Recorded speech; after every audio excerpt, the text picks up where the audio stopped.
Abu Nawas dan seorang ulama ahli fikih.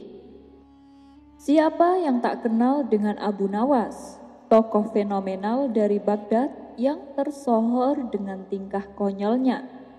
Akalnya yang cerdik dan cerdas sering membuat Baginda Raja kewalahan. Beribu-ribu cara Baginda mencoba menjebak Abu Nawas, namun ia selalu saja bisa lolos. Tapi pada pertemuan kali ini, saya tidak akan mengisahkan tentang perseteruan antara Abu Nawas dan Baginda Raja. Kisah kali ini menceritakan bagaimana Abu Nawas menjawab pertanyaan seputar agama oleh seorang ulama ahli fikih. Yang bikin lucunya, Abu Nawas menjawab tidak perlu menggunakan dalil ataupun hadis, melainkan perkataan konyol yang keluar dari mulut Abu Nawas. Tentu saja jawaban Abu Nawas membuat sang ulama tertawa, dan pastinya jawaban Abu Nawas meskipun terkesan konyol, tapi jawaban tersebut memang benar dan masuk akal. Suatu kali, salah seorang ulama ahli fikih merasa resah akan perkara hukum yang dimilikinya. Karena merasa masih belum menemukan jawaban, sang ulama berniat menemui Abu Nawas. Mungkin Abu Nawas bisa menjawab masalah ini, batin sang ulama dalam hati. Singkat cerita, bertemulah sang ulama dengan Abu Nawas. Tanpa basa-basi, sang ulama pun mengutarakan keresahannya. "Wahai Abu Nawas, aku ada persoalan yang sampai saat ini tak kutemukan jawabannya. Aku membutuhkan pertolonganmu. Aku ingin mendengar apa pendapatmu. Semoga engkau mendapatkan balasan dari Allah atas kebaikanmu," kata sang ulama membuka percakapan. "Keresahan apa yang kau hadapi? Katakan saja padaku," timpal Abu Nawas.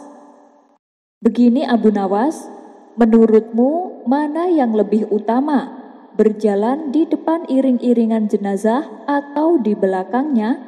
tanya sang ulama. Dengan entengnya Abu Nawas menjawab, "Wahai Tuan Syekh, jangan terlalu serius dan resah dengan perihal urusan remeh-temeh seperti ini." Sang ulama kembali berkata, "Iya, tapi saya penasaran Abu Nawas. Kalau menurutmu sendiri, mana yang lebih utama? Saya ingin tahu pendapatmu." Lalu Abu Nawas menjelaskan, "Kalau menurut saya sih sama saja Tuan Syekh, berjalanlah sesukamu. Mau di depannya, di belakangnya, di sebelah kanan, di sebelah kiri, semua itu sama saja menurut saya. Asal jangan kau naiki keranda jenazahnya. Orang-orang pasti akan menyuruhmu untuk turun." Keseriusan ulama fikih yang tadinya menyimak uraian Abu Nawas berubah menjadi tawa. Sang ulama fikih itu pun pergi dengan rasa puas dan tertawa sepanjang perjalanan. Kisah selanjutnya. Bila kita mendengar kata pelacur, pikiran kita pasti akan membayangkan seseorang yang pekerjaannya hina, baik dari segi agama maupun dari segi hidup bermasyarakat. Begitu pula ketika kita mendengar kata kiai, kita pasti akan berpikir seseorang yang sangat alim dengan budi pekerti yang santun. Sehingga wajar bila masyarakat memuliakan orang yang bergelar kiai. Dan tidak sedikit masyarakat yang sowan ke rumah sang kiai untuk minta didoakan dan mengharap berkah darinya. Namun, ada cerita lucu antara dua orang yang berbeda profesi ini. Bagi masyarakat Rembang, siapa sih yang tak kenal dengan Kiai Haji Ali Yahya? Orangnya alim, parasnya tampan, dan juga mempunyai tubuh yang atletis.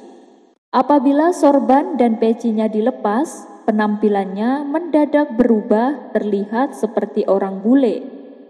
Tak heran jika banyak wanita yang terpesona kepadanya.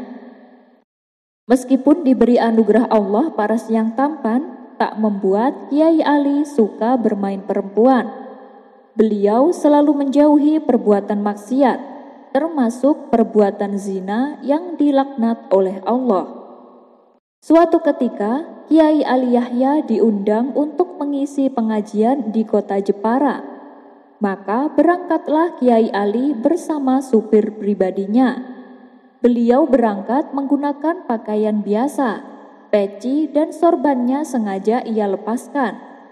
Ketika mobil yang ditumpanginya berhenti di lampu merah, tiba-tiba datang wanita cantik menghampiri mobilnya.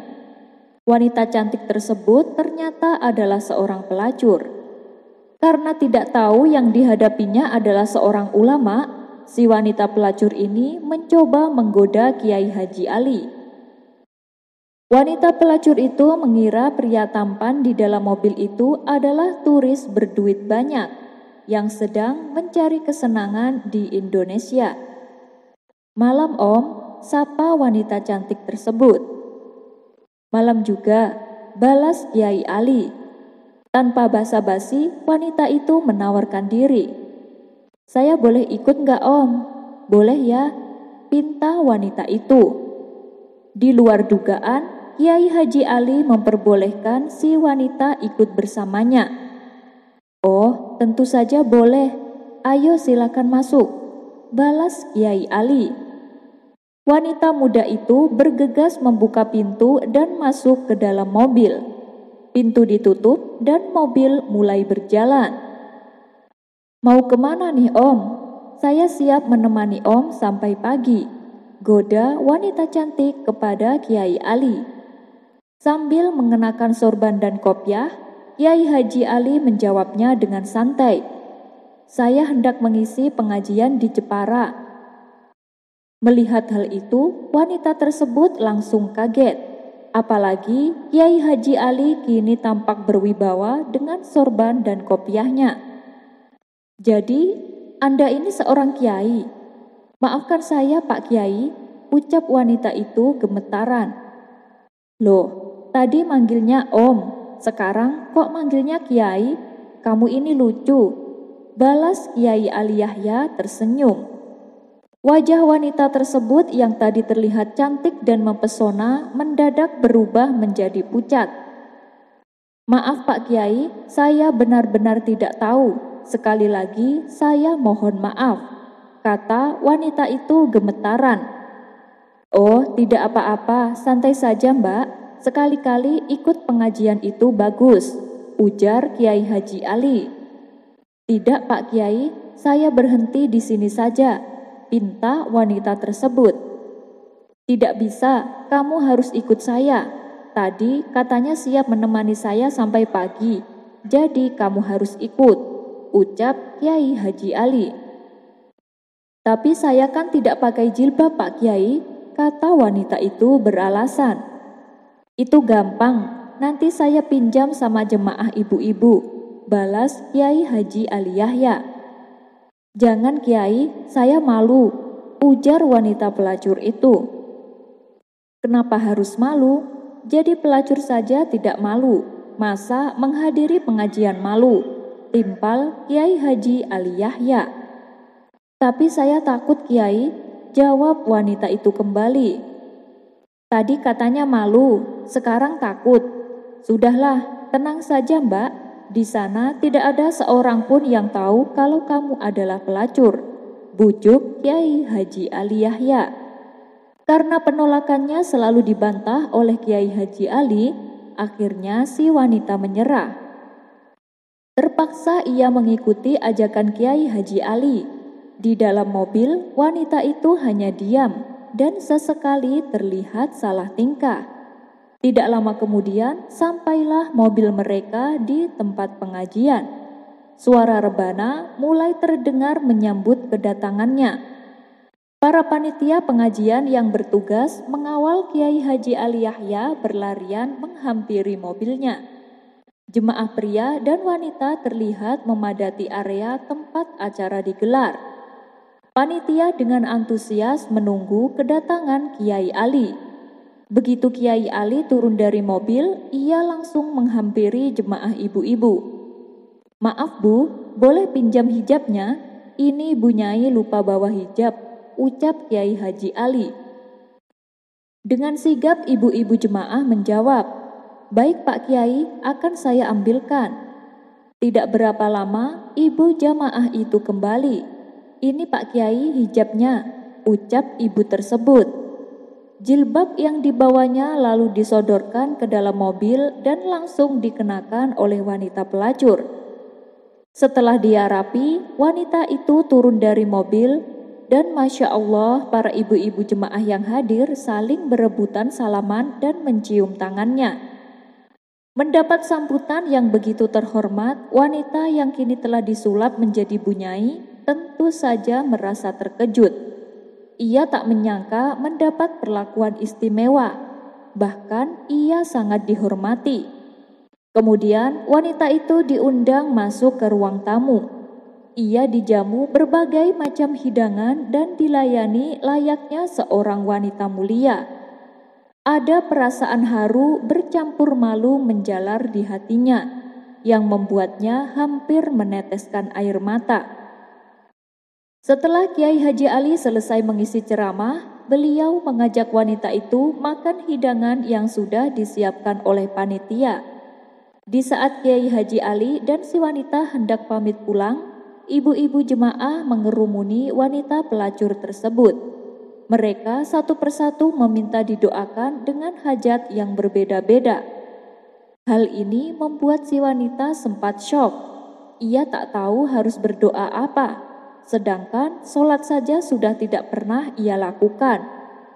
Akhirnya yang terlintas di benak wanita itu adalah bacaan Rabbana atina fid dunya hasanah wa fil akhirati hasanah wa qina adzabannar.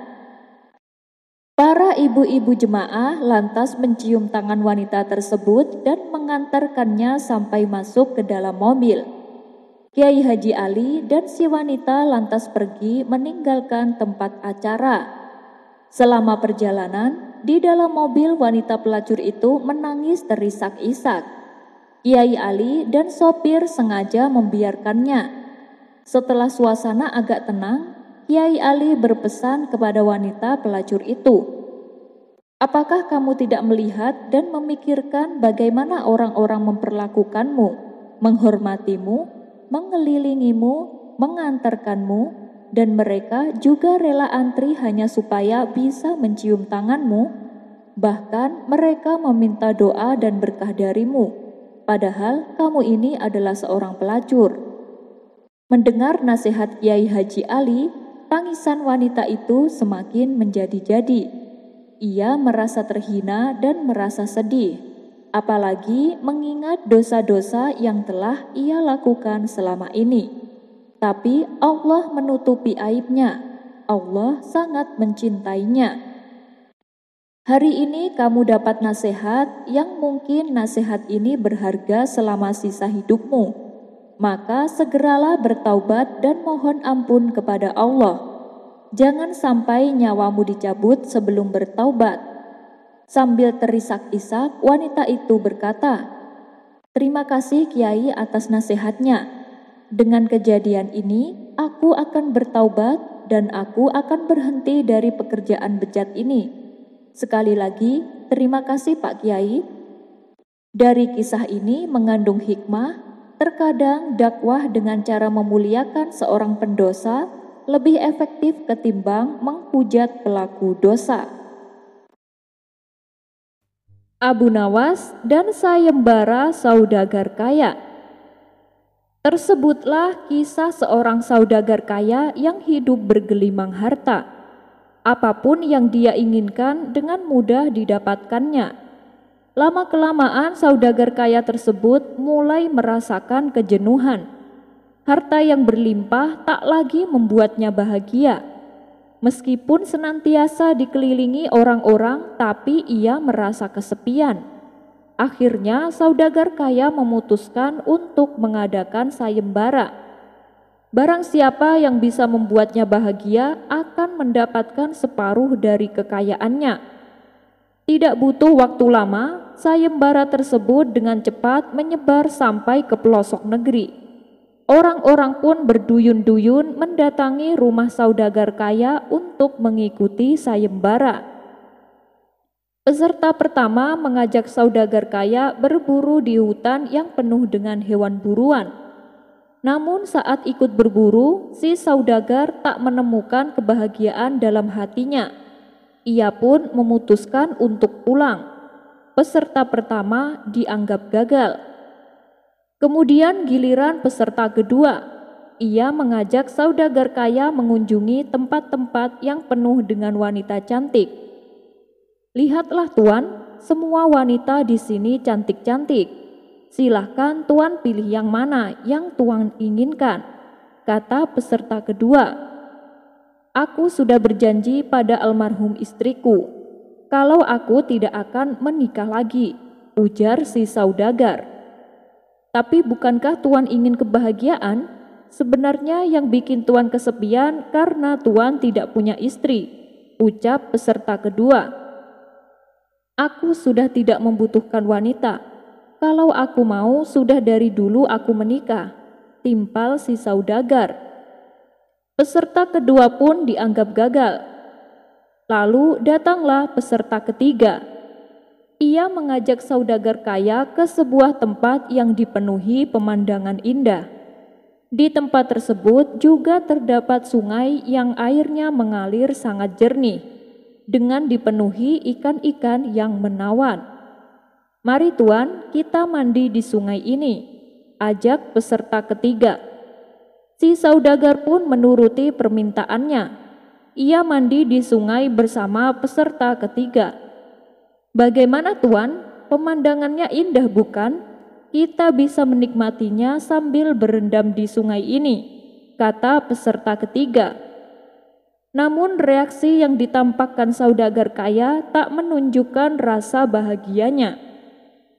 Ia masih saja terlihat murung. Peserta ketiga pun dianggap gagal.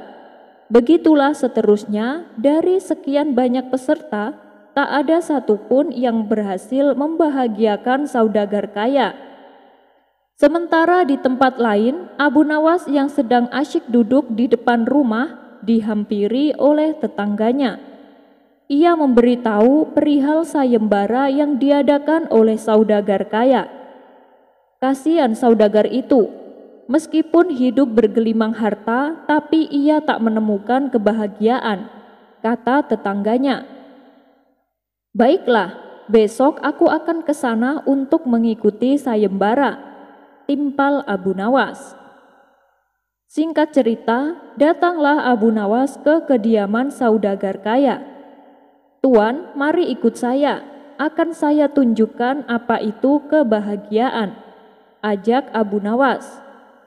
Apa kau yakin bisa? Tanya saudagar kaya. Percayalah Tuan, karena tujuanku kemari bukan demi mendapatkan hadiah, tapi ikhlas untuk membuat Tuan bahagia, balas Abu Nawas. Akhirnya si saudagar pun menerima ajakan Abu Nawas. Mereka berdua lalu pergi menuju tebing yang sangat curam dan berbahaya. Di tengah-tengah pendakiannya, tiba-tiba si saudagar terpeleset dan akan jatuh ke jurang. Abu Nawas, tolong aku, teriak si saudagar. Dengan sigap, Abu Nawas langsung menangkap kedua tangan saudagar. Cepat tarik aku ke atas Abu Nawas, aku takut sekali, kata saudagar kaya bergelayutan di tangan Abu Nawas. Kalau saya lepaskan tangan Tuan, apakah Tuan akan bahagia? Tanya Abu Nawas. Jangan Abu Nawas, tolong angkat aku segera, pinta si saudagar kaya. Kalau saya angkat tangan Tuan, apakah Tuan akan bahagia? Tanya Abu Nawas kembali. Tentu saya akan bahagia sekali, karena selamat dari kematian, jawab saudagar kaya. Kemudian Abu Nawas segera menarik kedua tangannya. Si saudagar pun langsung merasa lega dan bahagia. Tuan, izinkan saya menasihati Tuan. Sebenarnya tidak adanya kebahagiaan pada diri Tuan karena Tuan kurang bersyukur. Mungkin Tuan punya banyak harta berlimpah, Tapi Tuan lupa, ada satu yang paling berharga dari semua itu, yaitu nyawa Tuan sendiri. Hanya akan jatuh ke jurang saja Tuan takutnya bukan main. Bagaimana kalau Tuan akan jatuh ke jurang api neraka? Oleh sebab itulah, gunakan sisa hidup Tuan dengan sebaik-baiknya. Selagi nyawa Tuan masih ada, Tuan jangan menuruti nafsu yang ingin selalu bahagia di dunia. Bukankah dunia ini hanya sementara? Sedangkan kebahagiaan yang kekal adalah kelak di akhirat nanti, tutur Abu Nawas. Kau benar Abu Nawas, lalu apa yang harus aku lakukan? Tanya saudagar kaya. Beribadahlah dengan tekun, sedekahkanlah hartamu, bantu fakir miskin dan anak-anak yatim. Tolonglah saudaramu yang sedang dalam kesulitan. Di situ kau akan merasakan kebahagiaan dan juga akan menyelamatkanmu dari jurang api neraka, kata Abu Nawas menasehati. Sejak saat itu, si saudagar menjadi orang yang sangat dermawan. Ia juga rajin beribadah. Hatinya pun kini menjadi tenang dan bahagia. Ternyata kebahagiaan yang dicarinya selama ini telah ia temukan berkat nasihat Abu Nawas. Abu Nawas dan tongkat Nabi Musa. Kisah Abu Nawas kali ini bermula ketika suatu hari Abu Nawas pergi ke kampung sebelah untuk silaturahmi ke sahabatnya yang baru saja membeli rumah. Setibanya di sana, Abu Nawas langsung disambut hangat oleh sahabatnya itu. Di sela-sela obrolannya yang seru, Abu Nawas bertanya kepada sahabatnya, "Saya dengar katanya daerah sini rawan kebanjiran. Kenapa kamu malah membeli rumah di sini?" tanya Abu Nawas. "Di sini tuh harganya murah Abu Nawas. Dan soal banjir gak usah khawatir, aku sudah mendatangi orang sakti," jawab sahabatnya. "Orang sakti? Maksudmu gimana?" tanya Abu Nawas tak mengerti. "Jadi begini Abu Nawas, sebelum aku membeli rumah ini, aku sudah berkonsultasi sama orang sakti. Terus aku diberi jimat minyak ajaib," kata sahabatnya menjelaskan dengan penuh semangat. "Lalu kau apakan minyak itu?" tanya Abu Nawas penasaran. "Ya sesuai dengan amanat orang sakti yang aku temui. Aku oleskan minyak itu di pintu dan jendela rumah. Nah, air yang akan masuk otomatis akan menyingkir," jawab sahabatnya. Abu Nawas hanya menggeleng-gelengkan kepala mendengar perkataan sahabatnya itu.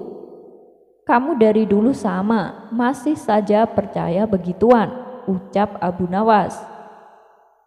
"Lah buktinya selama ini rumahku gak pernah kebanjiran Abu Nawas," balas sahabatnya.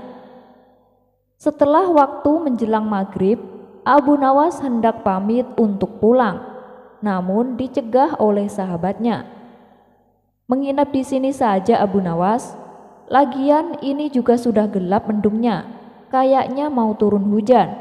Nanti kamu malah kehujanan di tengah jalan," tutur sahabatnya.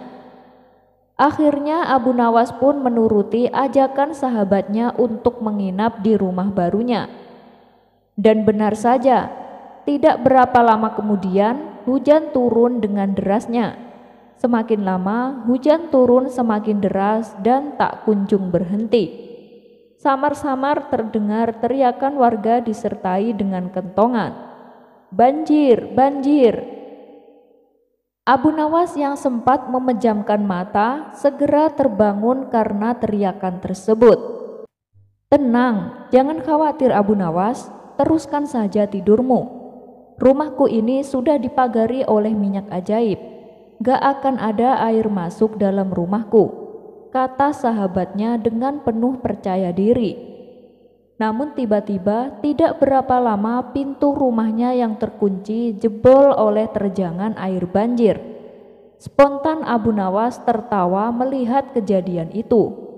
Mau tak mau mereka pun mengamankan barang-barangnya agar tak basah oleh air. Setelah banjir dan air mulai surut, Abu Nawas berkata kepada sahabatnya, "Hei kawan, minyak ajaibnya ternyata nggak sakti ya, rumahmu masih saja terkena banjir." Sahabatnya pun membalas, "Iya nih Abu Nawas, apa mungkin karena aku mengolesi pintunya kurang banyak ya?" Abu Nawas tertawa geli mendengar alasan sahabatnya itu. "Bukan seperti itu, justru kamu salah pilih penangkal banjir. Harusnya jangan pakai minyak ajaib," ujar Abu Nawas. "Masa sih Abu Nawas? Terus apa penangkal yang paling manjur untuk mencegah banjir?" tanya sahabatnya dengan muka serius. "Oh, itu gampang. Pakai saja tongkat Nabi Musa. Kamu taruh tongkatnya di depan pintu rumahmu. Pasti air akan menyingkir," jawab Abu Nawas sambil tertawa. Mendengar jawaban Abu Nawas, sahabatnya itu pun yang awalnya serius menjadi tertawa terpingkal-pingkal. Abu Nawas bersekongkol dengan gubernur kejam. Dikisahkan, kota Baghdad kini dipimpin oleh gubernur yang baru. Kabar yang beredar, orangnya sangat kejam dan dengan mudahnya memberi hukuman. Semenjak Baghdad dalam kekuasaannya, banyak pejabat bawahannya dipecat lalu dimasukkan ke dalam penjara. Tak sedikit juga para warga yang mendapat perlakuan sewenang-wenang. Kabar ini pun dengan cepat menyebar sampai ke pelosok wilayah Baghdad. Lalu salah satu bawahannya memberitahukan kepada sang gubernur, "Wahai tuan, orang-orang mulai tidak menyukai tuan. Mereka bilang tuan adalah gubernur yang kejam." Mendengar hal ini, sang gubernur sontak terkejut. Apa maunya mereka? Bukankah mereka menginginkan supaya keadilan ditegakkan? Kenapa malah menganggap saya kejam? Balas sang gubernur tak terima. Maka ia pun mengundang ulama agar berkumpul di istananya. Ketika ulama ini ada di hadapan sang gubernur berkata di hadapan mereka, "Aku akan memberi kalian satu pertanyaan, jawablah dengan jujur." "Apakah saya gubernur yang adil atau kejam?" tanya sang gubernur. Ulama pertama menjawab, "Tuan adalah gubernur yang kejam. Anda telah berlaku sewenang-wenang." Segera saja ulama pertama ditangkap dan dijebloskan ke dalam penjara. Kini giliran ulama kedua yang mendapatkan pertanyaan yang sama. "Menurutmu, aku adalah gubernur yang adil atau kejam?" tanya gubernur. Karena takut bernasib sama seperti ulama pertama, ulama kedua ini menjawab sebaliknya. "Tuan adalah gubernur yang adil dan bijaksana," kata ulama kedua. Akan tetapi dengan jawabannya tersebut, ia juga ditangkap dan dijebloskan ke penjara. "Kau telah membohongi dirimu sendiri hanya supaya bisa selamat dari hukuman," ujar sang gubernur. Atas kejadian itu, beberapa ulama telah jatuh menjadi korban kejahatan gubernur ini.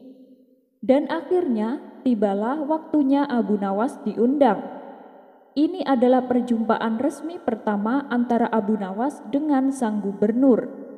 Dengan angkuhnya sang gubernur bertanya, "Hei Abu Nawas, jawablah, aku gubernur yang adil atau kejam? Kalau menurutmu aku adil, maka dengan keadilanku aku akan menghukummu 1 tahun penjara. Namun kalau menurutmu aku kejam, maka dengan kekejamanku aku akan menghukummu 2 tahun penjara." Sementara orang-orang yang hadir menantikan jawaban Abu Nawas. Mengingat Abu Nawas terkenal cerdik dan sering lolos ketika menghadapi hal seperti ini, Abu Nawas pun lalu berkata, "Begini tuan, sesungguhnya kamilah para penduduk di sini yang merupakan orang-orang kejam dan abai. Sedangkan tuan adalah pedang keadilan yang diturunkan Allah yang Maha Adil kepada kami. Demi kebijaksanaan, sudilah kiranya tuan membebaskan ulama-ulama kami." Jawaban tersebut membuat sang gubernur mengagumi kecerdikan Abu Nawas. Setelah berpikir sejenak, ia pun mengabulkan permintaan Abu Nawas. "Baiklah, aku akan penuhi permintaanmu, tapi dengan syarat kau harus menjadi penasehatku," pinta sang gubernur. Awalnya Abu Nawas ingin menolak, namun karena ia harus menyelamatkan para ulama, ia terpaksa menerima jabatan tersebut. Setelah para ulama dibebaskan, mereka lalu diizinkan pulang bersama Abu Nawas. Ketika di tengah perjalanan, salah satu ulama bertanya kepadanya, "Wahai Abu Nawas, kenapa kau memuji gubernur yang kejam itu? Bahkan kau mau bekerja sama dengannya?" Abu Nawas menjawab, "Justru dengan aku menjadi penasehatnya, aku bisa menolong kalian.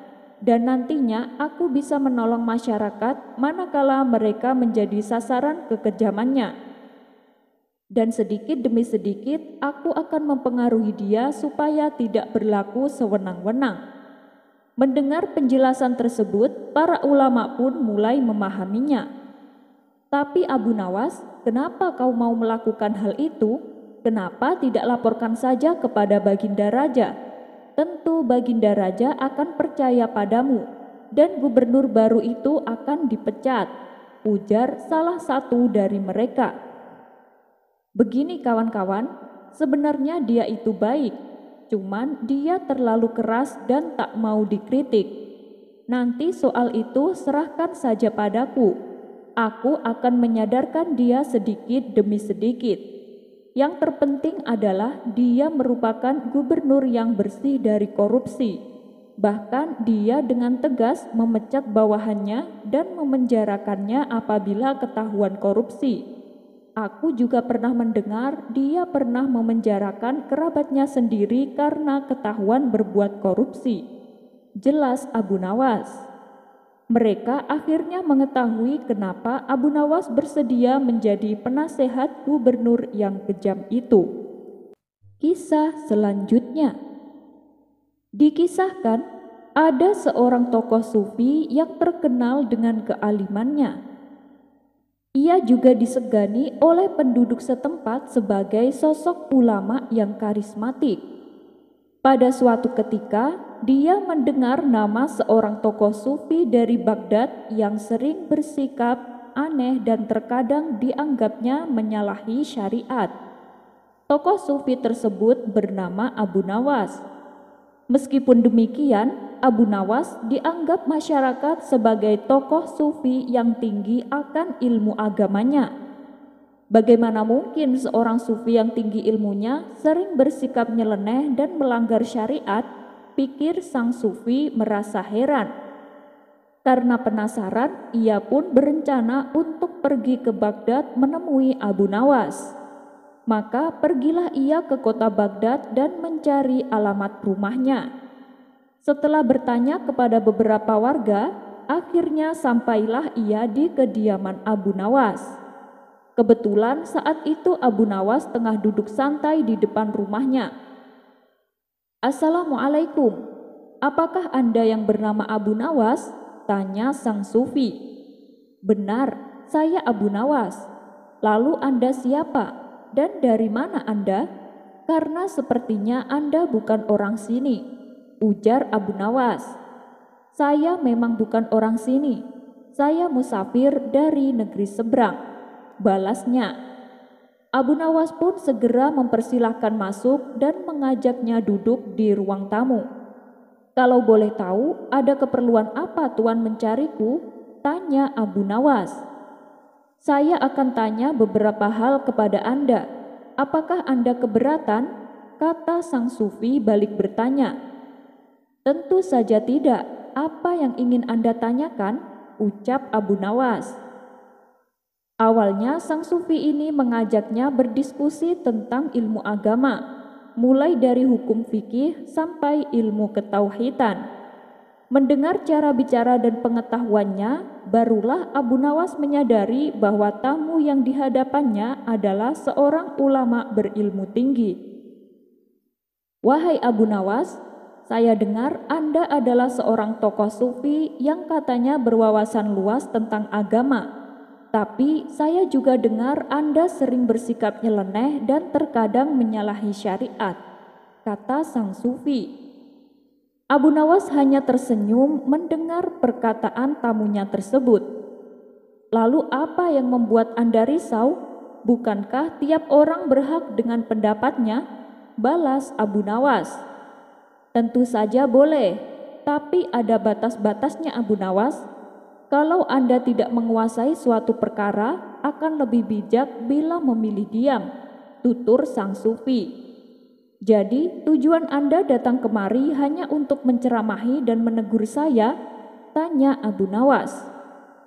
Tujuan saya ke sini untuk menyambung silaturahmi sesama muslim dan saling mengingatkan manakala saudara muslimnya bersikap salah, jawab sang sufi. Lalu apa yang akan kau dapatkan dari perbuatanmu itu? Tanya Abu Nawas kembali. Tentunya ini bernilai ibadah Abu Nawas. Insya Allah dengan banyak ibadah kita akan masuk surga, jawab sang sufi. Kamu tidak akan masuk surga, balas Abu Nawas. Kenapa kau katakan itu? Bukankah manusia yang rajin beribadah seperti puasa dan dzikir akan masuk surga? Tanya sang sufi. Tetap tidak akan masuk surga, jawab Abu Nawas enteng. Kenapa kau berkata demikian? Oh iya, saya tahu. Pasti kamu akan berkata bahwa manusia akan masuk surga bukan karena ibadahnya, melainkan karena rahmat dari Allah. Betul kan? Tapi kan untuk mendapatkan rahmat dari Allah, kita harus menjalankan perintahnya dan menjauhi larangannya, seperti menjalankan sholat, puasa, dan dzikir, tutur sang sufi. Tidak juga, itu juga belum membuatnya masuk surga, jawab Abu Nawas. Mendengar hal itu, sang sufi mulai emosi. Kamu memang benar-benar sesat Abu Nawas. Kamu berani mengingkari hadis Nabi, bentak sang sufi. Kenapa Anda buru-buru emosi, sedangkan Anda belum mendengar penjelasan saya? Balas Abu Nawas. Baik, kalau memang dengan rajin beribadah dan mendapatkan rahmat Allah, kau anggap tidak bisa masuk surga, lalu perbuatan apa yang bisa membuat seseorang masuk surga? Tanya sang sufi menahan emosi. Anda harus mati terlebih dahulu. Tanpa kematian, mana mungkin manusia bisa masuk surga? Kata Abu Nawas menjelaskan. Mendengar penjelasan tersebut, sang sufi pun langsung menjadi malu. Hal itu sama sekali tak terpikirkan olehnya. Tak ingin menahan rasa malu berkepanjangan, sang sufi lalu mohon diri untuk pamit pulang. Kisah selanjutnya. Di suatu pagi yang cerah, Abu Nawas tampak duduk santai di depan rumahnya. Lama-kelamaan, akhirnya ia pun merasakan jenuh. Dan untuk menghilangkan rasa jenuhnya, ia memutuskan pergi ke warung untuk nongkrong bersama kawan-kawannya. Akan tetapi setibanya di warung ternyata masih sepi. Karena tak ada seorang pun di situ, Abu Nawas lalu memilih untuk jalan-jalan ke pasar. Sesampainya di pasar, Abu Nawas berjalan ke sana kemari hingga sampailah ia di pasar hewan. Di situ Abu Nawas melihat ada seekor keledai yang tampak kesakitan. Karena merasa kasihan, ia berniat membeli keledai tersebut. Maka Abu Nawas pun menghampiri penjualnya. Setelah transaksi selesai, Abu Nawas lalu mengikat tali pada leher si keledai dan menariknya untuk dibawa pulang. Saat Abu Nawas di tengah perjalanan, ternyata ia telah diawasi oleh 2 orang pencuri. Abu Nawas tak menyadari kalau dirinya sedang diikuti oleh kedua pencuri tersebut. Mereka berdua berjalan tepat di belakang Abu Nawas. Lalu ketika Abu Nawas sedang lengah, salah satu pencuri dengan perlahan melepaskan tali yang mengikat leher keledai. dan memasangkan talinya ke leher pencuri itu sendiri. Sementara kawan pencuri satunya mengambil si keledai dan membawanya lari. Setelah sampai di rumah, Abu Nawas menoleh ke belakang untuk melihat keledainya. Abu Nawas langsung kaget dan terkejut karena keledai yang dibawanya berubah menjadi manusia dengan kepala terikat. Dengan terheran-heran, Abu Nawas pun bertanya kepadanya, "Kamu ini siapa?" Dengan berpura-pura menangis, orang itu menjawab, "Wahai Tuan, aku orang yang bodoh yang telah dimurkai oleh ibuku. Beliau telah mendoakan agar Allah mengubahku menjadi seekor keledai, dan doa beliau pun dikabulkan oleh Allah. Kemudian mereka menjualku di pasar. Namun berkat barokah tanganmu, bentukku dapat berubah kembali menjadi manusia seperti semula." Pencuri itu pun lalu mendekat dan menciumi tangan Abu Nawas seraya mengucapkan terima kasih dan minta didoakan. Entah kenapa, kali ini Abu Nawas bisa dengan mudahnya percaya atas perkataan si pencuri tersebut. Bahkan ia menasihati agar jangan lagi mengulangi kesalahannya dan senantiasa untuk berbakti kepada orang tuanya. Abu Nawas pun lalu melepaskan pencuri tersebut. Hari berikutnya, Abu Nawas kembali jalan-jalan ke pasar. Dan ketika sampai di pasar hewan, tiba-tiba ia melihat keledainya yang dibelinya tempo hari.